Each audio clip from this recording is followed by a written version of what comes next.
The scariest AI switch this week was not a launch button, it was an off button. According to Business Insider and Wired, Anthropic received a US government directive telling it to disable access to two models, Fable 5 and Mythos 5. The order reportedly cited national security concerns. Anthropic said it would comply, but also said the letter did not provide enough specific detail about the risk. That is what makes the story strange. This is not a public breach report. It is not proof that the models caused harm. The public file is a door closing and a company saying it cannot fully see why. Wired reported that Fable 5 had just launched with safeguards around sensitive cybersecurity, biology, and chemistry questions. The government concern appears to be capability and access, not a normal app bug. Then comes the unusual detail.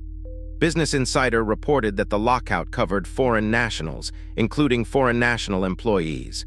In other words, the access wall may run inside the company too. So the visual story is simple. A model core, a government letter, a badge scanner, a world map, and a red switch. The biggest AI story is no longer only how smart a model is. It is who can touch it, who can ask it, who can audit the reason, and who can turn it off. If the evidence stays private, the public watches the handle. And this week, the handle moved to off.